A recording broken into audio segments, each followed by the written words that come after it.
Good morning, good afternoon, good evening, wherever you are in the world. Thank you for joining us for our 150th episode of the Midweek Roundup.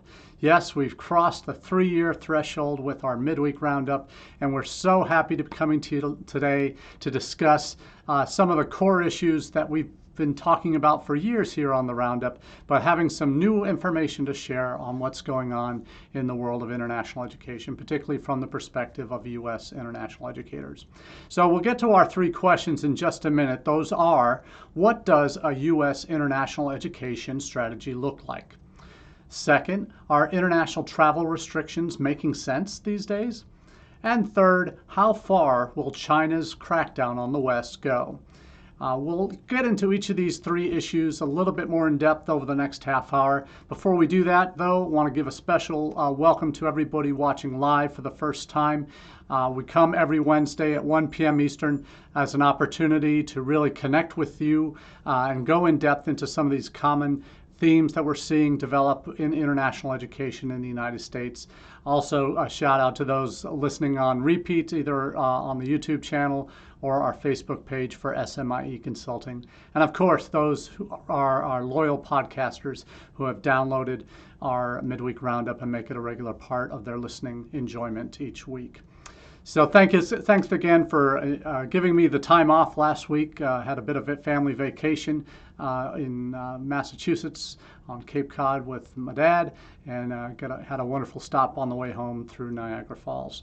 So great experiences with family, creating new memories, and hopefully we're entering a new period in international education in the United States, as our first question does seem to indicate. And that is, what does a U.S. international education strategy look like? And obviously the theme of this, why this has come up, is we've been kind of calling for one in the U.S. for over a quarter century, if not longer, because frankly, we don't have any real attempt at a national strategy. We have competing departments at the federal level with State Department, Commerce, Homeland Security, Department of Education to a lesser extent, that have various fingers in the pie of international education, so to speak, but we really don't have a concrete strategy. As one of my colleagues, Clay Hensley, formerly of College Board, has commented recently that our individuality in the United States, our sense of independence is our great superpower. And whether we need an international ed strategy in this country is a question he's openly asking. Not necessarily discounting the attempts by the Biden administration a couple of weeks ago during the Education USA Forum to publicly announce joint support among the relevant departments, Ed, Commerce, State, and DHS, to promote the United States in a combined, cohesive way with a singular message, and that is certainly welcome news. It's not a strategy yet; it's just thinking about a strategy. So that's the real difference, I think, where we're not. Those of us from Missouri, like myself, where I grew up, I'm from there, and you got to show me. I need some meat on the bones. I need some details about what this strategy will look like. It obviously gets international educators all excited when they hear this idea, in the United States at least, that we're finally as a country going to grapple these issues. When I talk about how the United States is viewed, in my recent series with IDP Connect, and that really forms the basis of my philosophy regarding international education, is the first P, the 6 Ps of strategic international enrollment management. That first P for me is perspective. And this recognition on the part of the Biden administration to develop a comprehensive international education strategy for the nation is one that's borne out by the admission that we don't have one, and that our competitors do. In the UK, in Australia, certainly in Canada, we see elements of a national level strategy to coordinate efforts to promote the country's institutions as destinations for international students, to enable immigration regulations to be smooth and transparent and clean for prospective students and scholars to come to the United States. And that we've suffered in the United States from other countries who have got their act together for various reasons at the national level.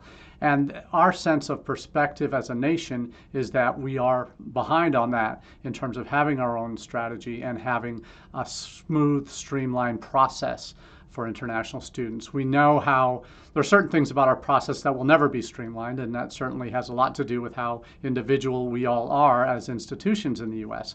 But when you look at the real rub of how we are viewed as a country globally by prospective audiences, we're still seen as the best location for quality education. The history, the tradition, all of that is here. It exists, history and tradition certainly exists in other countries like the UK, but on a very different level and scale in the United States, where routinely the top rankings all have the United States institutions in the top, mostly 30–40% of the top 20%. Top 20 institutions in the world are based in the U.S.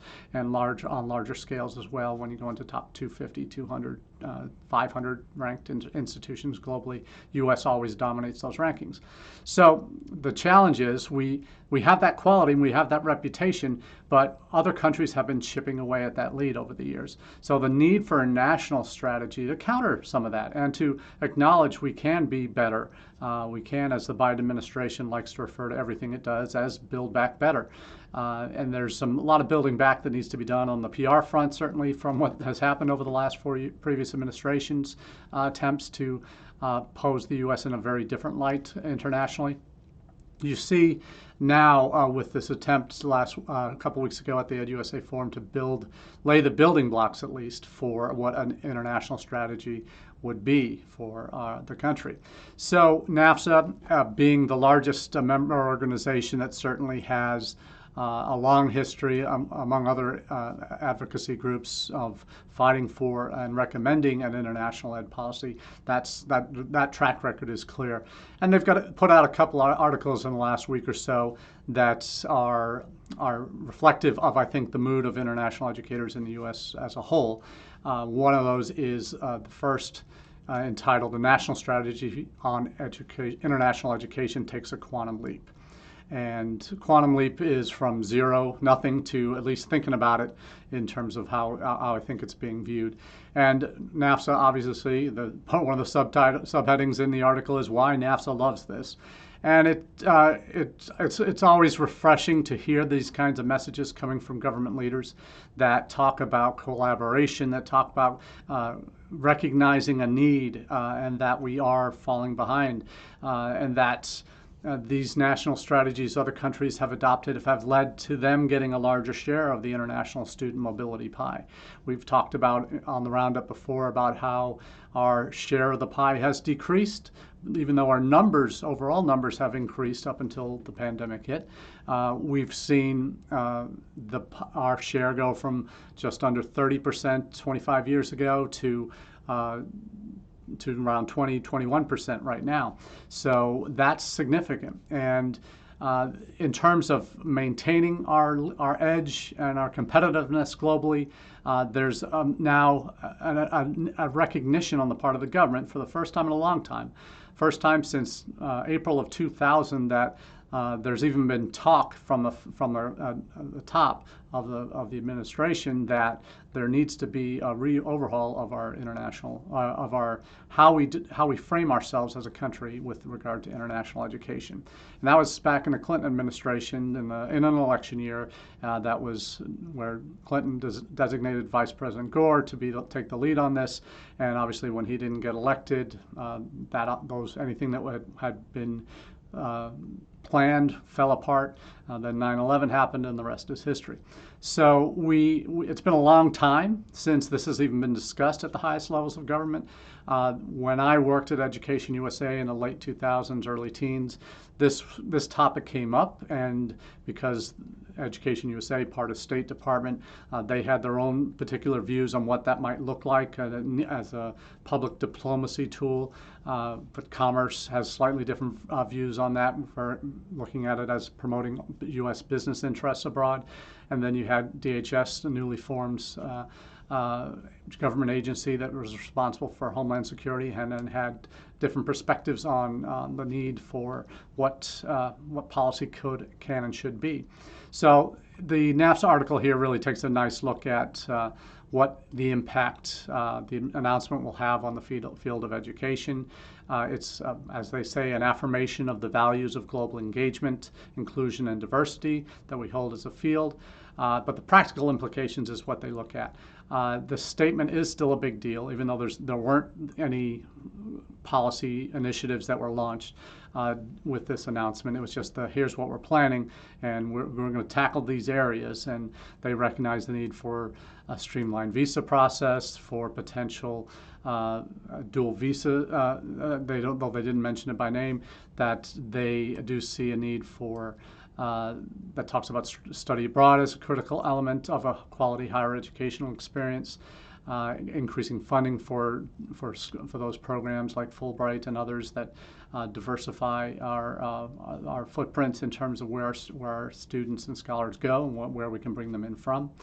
And bringing more institutions into the fold in terms of the kinds of U.S. colleges that are recruiting overseas and how they're recruiting. And as always, they provide, NAFSA does, the one thing I always applaud them for is their advocacy work. And they do have a grassroots effort through the regions and the states with their individual advocacy reps to talk about signing up to get emails sent out on these relevant topics to your elected officials in support of these initiatives. And certainly I applaud that, and any type of advocacy you do, you can certainly not do worse than what NAFSA has been doing. They've provided resources for years and templates and make it very simple to advocate for the causes in international education that we feel so strongly about. So kudos to NAFSA for promoting this as much as they have. They do also have a much broader set of recommendations that they have made to the Biden-Harris administration, particularly in light of this new commitment to international education and developing a strategy. They've called it Rebuilding and Restoring International Education Leadership. So there's a full set of full recommendations you can download. Again, all the links to these news stories I'm dropping in the comments section on the Facebook page for the Midweek Roundup on SMIE Consulting. And they have a 4-pager here that really details some of the things that really impact prospective students' views and pathways for those students that are considering the United States. And they talk about extending, including a dual intent policy for F status that creates a direct path to lawful permanent residence for international graduates of U.S. colleges and universities. Again, eliminating that, making that clear that by having dual intent in the F status, that allows that gets rid of the 214B requirement that has oftentimes dinged international students who are judged to have not had significant ties to their home countries, and doesn't make that a big issue or as significant an issue for the consular officers when they're making that initial visa decision. It talks about limited work authorization for families of international students with F status. Eliminates current green card backlogs and prevent further backlogs, and that's always a big thing for those that go from OPT and F status to H-1B or LP or L status. That oftentimes are challenges. There are real issues here, and I think they address the ones that make sense. And they talk about some of those back-end issues with processing on OPT and all these other USCIS benefits. So that there's some real concrete proposals in here that if fully implemented certainly would reflect a much stronger and for the first time a international education policy for the United States, or an international ed policy for the U.S. So good to see that, and certainly there's many more miles to go before we have anything concrete, but it's great to see movement, at least after 20 plus years of having nothing. So great to see that, and we'll certainly be supporting it and updating you as the news allows. But we'll move on to our second question now, which is, are international travel restrictions making sense? And we're not just talking about U.S. travel restrictions, which really aren't that significant right now, but could be getting a lot more so in the coming months. We're talking about some of the red listing and blacklisting of countries for no-goes. CDC just put a few more countries on the no-go list for travelers, and some of which still have NIE exemptions that we've talked about that will allow students to come. As of August 1st, will allow students to come into the U.S. But you see as an article in The Atlantic that talks about few leaders seem concerned about what we might lose by being cut off from one another. And yes, COVID is a global pandemic, and yes, governments need to protect their own citizens first, but there are some real hurdles right now to traveling internationally. And that is, you've got, as the article points out, you've got a labyrinth of COVID-19 tests, potential quarantines, health authorization forms, scarce flights to get there, and then potential vaccination requirements that countries might be implementing. And the United States is one of those. And what are the implications for these international travel restrictions? Is it all just health related, that protecting citizens, or are some of these just not making much sense, that fully reopening now doesn't make a whole lot of sense with the Delta variant? But a lot of times the countries have been really taking unilateral approaches, as the article points out, what they call haphazard, these haven't been imposed, and because they're easier than taking action at home to stop the virus. So it's always seen as, and to some extent that could still be said to what's happening in the United States. So frankly, the U.S. is one of the easier countries now to travel to. If you are a student, certainly we're not talking general populations yet. Like, for example, we still can't go to Canada as U.S. citizens until later this month. But for those traveling here, if you're not a student, it's pretty limited in terms of your opportunities to come into the country. Business is still allowable, business travel like that. But now for EU citizens and UK citizens, if you're fully vaccinated, you are able to travel. And that's encouraging. But certainly other countries don't have that. And to my colleagues who are road warriors in the past, who are looking to get back out there soon, some are even attempting to go some places this fall. That's a huge labyrinth to navigate in between those potential quarantines. Any countries that might require them might not require them now, but might in a month's time when you're traveling, and if you've already purchased flights that don't have that are hopefully refundable, you won't have much flexibility. So it's really taking, it's going to throw all travel plans, I think, up in the air. And frankly, my recommendation would be not to travel this fall, just because there's too much craziness still going on. That even if you're vaccinated yourself, that might not be enough in some countries to meet their requirements. Certainly not can't go to Australia or New Zealand right now, or China even if you wanted to. So that's there's a lot of unknowns still out there, and a lot that's very changeable in terms of what governments are doing. But the question is, are these restrictions making sense from a public health that's certainly the justification for all of them. But the reality is that we are closing ourselves off from the rest of the world, and not just the United States here. I'm talking more broadly about other countries that have much more severe travel restrictions. Australia, New Zealand, China, they're all seeing the impact of that on prospective interest, certainly student interest that we talk about often here on the Roundup. They're taking a beating, and they're not likely to recover anytime soon.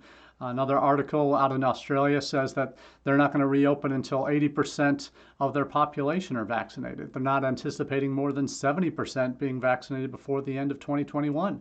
So we're already into 2022, sometime perhaps in 2022, when they might hit that 80% threshold. That's when the current government in Australia is talking about reopening. What damage is being done in the long term to those countries, and particularly on the university and international ed fronts. So on the travel restrictions, we should point out that the Biden administration, and if you're an international educator, this should make you nervous. that they are planning to require foreign visitors to be fully vaccinated. The plans have not been outlined in terms of implementation yet. Their talk is it's going to be a phased-in implementation, but it's very certainly unlikely, because most campuses will have arrivals for new students coming this month or early September at the latest. It's doubtful this plan to require international visitors to be fully vaccinated, and that means a month out from your second shot if you're on one of those 2-shot doses. So that could have significant implications for travelers or students that might be looking to come for January terms. So if they're not able to get vaccines back home, which for the majority of students is still not happening. Not happening certainly for this fall, but if that's still the case in the spring, if their plans were to come in January because they deferred and it was still a little bit hairy and couldn't get flights, whatever it might be for the fall, you could be in another situation that those students will have to defer until they can get vaccinations at home. The only hope then is there are exemptions made for students again, like the NIE for the red-listed CDC countries right now, that are currently allowed. NIE is allowing them in after August 1st this year for study. But if this exemption isn't in place for students for the spring, for students that might be coming in the spring, that could pose knock-on effects for many, many months to come, because it's going to be a while before everybody's going to be able to get fully vaccinated in terms of students who are looking to come. We've seen other countries that are prioritizing vaccinating students, like in India, that is allowing those students that want to go abroad still have that realistic chance. Even if they're going to countries that require vaccines, they'll be covered. But a lot of details still to be worked out with this policy, so we'll certainly keep our eyes on that, because that could be a potential bugaboo for international educators here in the United States. So we'll keep you posted on that one. Now, there have been a couple articles about these vaccine requirements, and the PI News has had it covered both sides of this issue actually in the last week. First up, they asked, the first article was international students face confusion around vaccine mandates in the United States. And I mentioned this in a social media post on this week, that this, I think, is a little bit of a red herring, in that the students that we're talking about that would be directly impacted by vaccine requirements at this stage in the recruitment cycle, they're looking to come this fall. There isn't confusion on their part, because they've already picked their institution, and their institution ideally has communicated what, if any, requirements there are going to be for vaccinations. And so they're aware that, and most universities will have either vaccination, if you are requiring vaccinations for study, unless you're Indiana University, that won't let you be on campus until you're fully vaccinated and then you're a month out. For study, you have to do it start virtually. For new international students, that's not possible, so that means they won't be able to come, and hopefully that will be communicated if they can't be in person right away. What is the option for them? Are they going to be allowed to live on campus but take classes remotely, but basically may be in quarantine until they've become fully vaccinated? That's not an option at IU. You can't be on campus at all, faculty, staff, students, whatever. But by this point in the process, communication should have already happened about what an admitted student who's got their I-20, has gotten their visa, is looking to come and booking their flights. They'll already know from their institution, right, what the policies will be for them at that institution. They're not worrying about what 5 other universities are doing at this point. Maybe 4 or 5 months ago, before they made their decisions on where they were going to go, what I-20 they were going to use to apply for a visa. That's another point entirely, when a lot of institutions still didn't know what they were going to do in the fall. But right now, in August, students are coming in days, at most couple, 3, 4 weeks. So for them to be confused, no. We're talking about maybe larger populations that may be looking at January or next fall. You may have some confusion because they're still looking at a broad number of institutions. So a little bit of a red herring with that article, but certainly in a broader sense, I think the second article that they posted was actually a little bit earlier. They say students are overwhelmingly willing to get vaccines in quarantine, and that's not just for U.S. bound. That's for any various destinations that these students are looking at. So this article certainly is reflecting an IDP Connect study that their numbers reflect, I think, half of those surveyed by IDP Connect are already fully vaccinated, so they can arrive in their chosen study destinations, whether it's required or not. So 57% going to the UK indicated they were already fully vaccinated. 31% they intended to get inoculated as soon as they can, despite it not being a prerequisite to start studies in the U.S. And that should be noted that the UK universities are not mandating vaccinations in large part like U.S. institutions are. But they are strongly recommending it and will allow students, once they arrive, to get their shots. So interesting to see where this goes. But for my money, if you're already in the pipeline for as an international student and are planning to come this fall, the vaccine, you'll already know what the requirements are going to be related to the vaccine because you'll have heard that from your institution. And that may impact, certainly that could impact if your campus is going to be fully vaccinated, you need to be fully vaccinated before you can start in-person studies, then that's going to impact whether you can go to that school. So that's not really confusion, that's just helping them make a decision. So there's still a lot of gray areas here, obviously. Then for future students coming in after this fall, there's going to be more that will need to be communicated. But that's one of the things I think is most critical in these confusing times with the global pandemic, is how effectively are you communicating these important public health issues to your incoming students. Internationally especially. So that's always something I talk to with my university clients, and certainly I recommend that you always do a review and not just keep sending the same old messages, because there's stuff that's changed and it will impact how students are able to get to you, if at all. So please do make sure that you're regularly updating those comm flows. Now the final question today is, how far will China's crackdown on the West go? Now this one is for those that are new to the Roundup. This is one that China has been on this kick for a number of years now with their Belt and Road initiatives, trying to spread their soft power influence around the world through infrastructure projects, through scholarship programs to bring students into China. That's why they're now the third leading destination for international students, not just the largest sender abroad, the third largest receiver of international students. But they have also been taking many steps. We've seen various news articles, particularly as it impacts Hong Kong, but also as it with national security laws in Hong Kong and in mainland China that are impacting educational institutions there. But you're now seeing the latest rule or law passed that is really attempting to crack down on the education sector in China, particularly those that are for-profit.